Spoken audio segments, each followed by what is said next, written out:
Come in. Come in a little closer. I want to talk to you about something you'll never forget.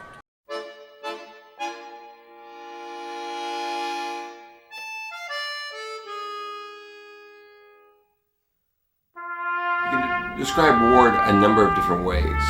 A wonderful gentleman and friend. The last of the great outdoor showman. But Ward is just the king of everything he does. It's showtime right now, and on stage right now is old Screwy Louie, the human blockhead. A man who drives nails and ice picks into his head with a hammer. How can he do that? Given the line from the great movie Sunset Boulevard. I'm ready for my close-up now, Mr. DeMille. But once you have gotten over the shock. When I hear the name Ward Hall, I always smile, because here is a man that is a friend and a hero to me, because he has for 70 years traveled across the country being part of and carrying on the sideshow tradition. When he was 16, he virtually told his father, listen, I'm going to run away and I'm going to join the circus and you're not going to stop me. And his dad just kind of laughed and said, okay, let's do it. Just get out of here. You'll be back in 2 weeks after you've experienced. And as he says now, you know, I've been gone 70 years and they're still waiting for me. It's good to the last bite. Watch Tommy swallow the sword.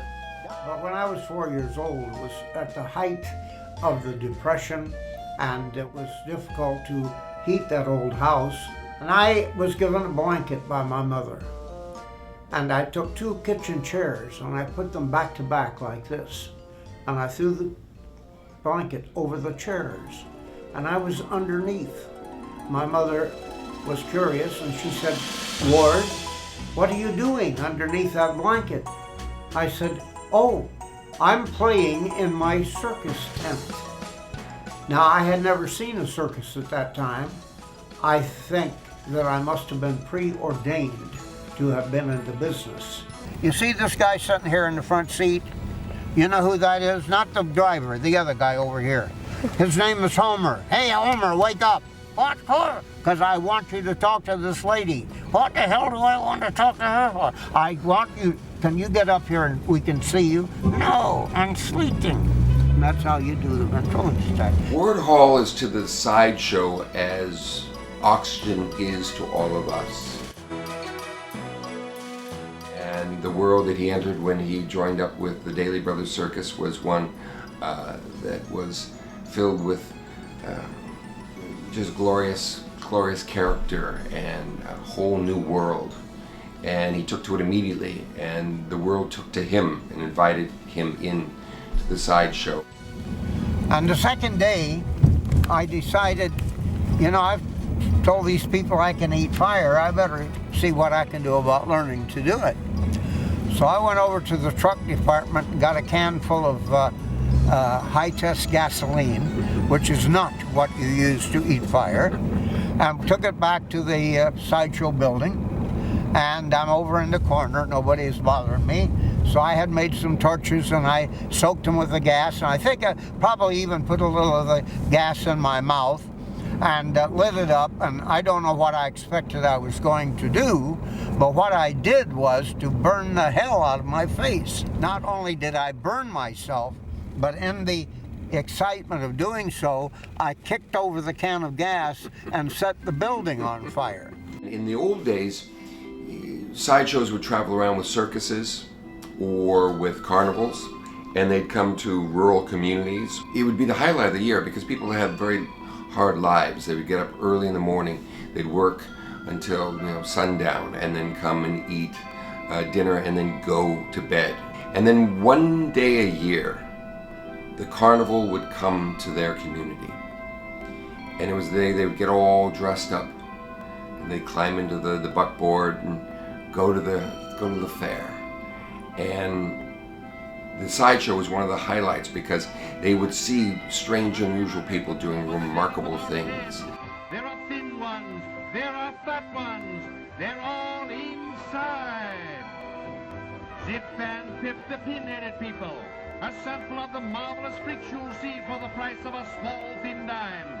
You get the whole show now if you hurry. But when I bought my first Sideshow in 1951, according to my inaccurate research, there were 104 sideshows, what we call 10-in-1s, the 10 acts in one show, in North America at that time. And there is now only 4 sideshows left in the business. Has made a transition from show-oriented to ride-oriented, because it is much more economical and certainly more lucrative for a carnival to operate a big ride. Little by little, they started to get forced out because these rides came in. And little by little, it was just coincided with the showman getting older, some dying off or retiring. And Ward started buying up the shows that they had. And before he knew it, he was the last man standing. So what will happen to everyone if the tent is folded up for good? Howard Hughes may go back to making fireworks. Loretta, the tattooed lady, has saved enough money to retire and buy a home. John, the human blockhead, will go back to being an electrician. Ward Hall wants to publish a book on sideshows. And for us, curiosity seekers, the back corner of the Midway will never be the same. No longer will we hear the tease to see the freaks. The 3 minutes you spend back there, you will never forget. When you say sideshow, a lot of people that kind of have a negative feel about it, because there is a misconception that it was all about exploiting people with abnormalities and deformities. And it really wasn't about exploitation. It was about the celebration of people who were different than us. Freaks were always the born different people in sideshows, in the early sideshow, and there were cases where they weren't treated very well, but for the most part, they were treated like royalty, the highest paid people in sideshow, and really in a time when they couldn't do anything else in our society.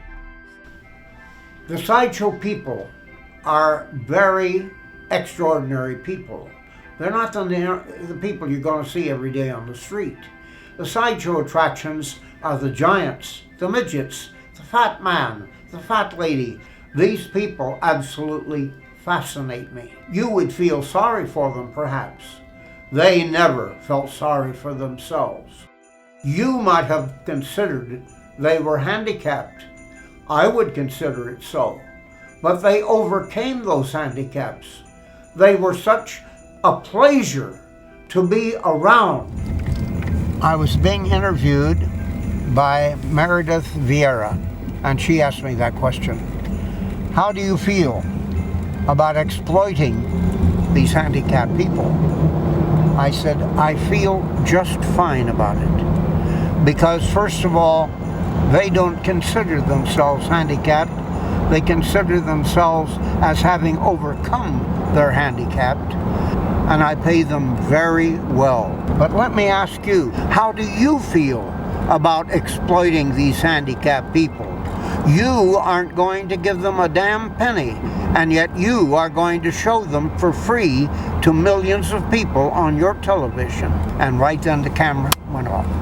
I'll tell you something about Ward's story that came out in later years.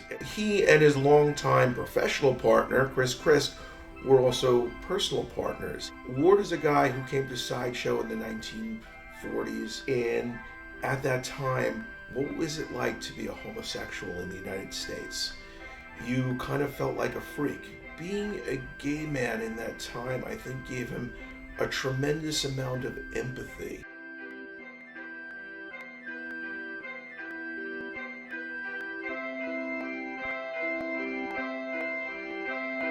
In school, I was always a loner, and the things that I did until I got into the sideshow business, I was pretty much a loner.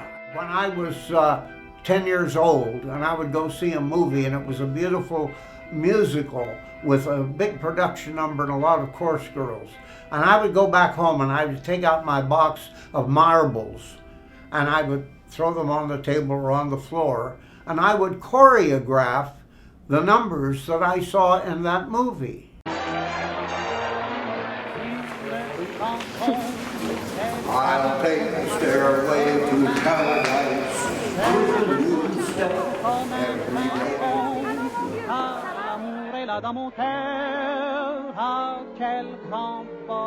I'll build the stairway to paradise with a new step every day. I'll build the stairway. Well, I have a lot of regrets. That I regretted that I did not attend the funeral of either my mother or my father. I was involved in providing the sideshow at Madison Square Garden for Ringling Brothers Barnum and Bailey Circus. I was on my way from Florida to New York when I learned of my father's demise, and it was not enough time for me before I had to have that show ready to open, because the one rule is still the same. The show must go on. When Ward Hall walks into a room, very quickly everyone in that room will have a smile on their face, because he just brings joy with him and a lifetime of really interesting experiences. There's a ad campaign that is being used for a beer of the most interesting man in the world, and it's cute because that guy ain't it. Ward Hall is it. The sideshow people today, the entertainers, the sword swallowers, the fire eaters, whatever have you, they all look up to Ward. He's the old man. He's the one that led the path that they're now following. He is every bit the legend that he has come to be associated with.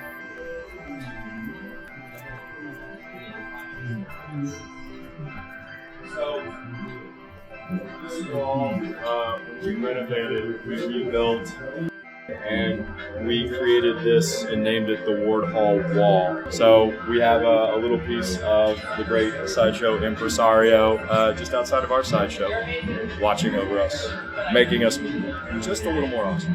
People stop and stare, they don't bother me, for there's no place else on earth that I would rather be.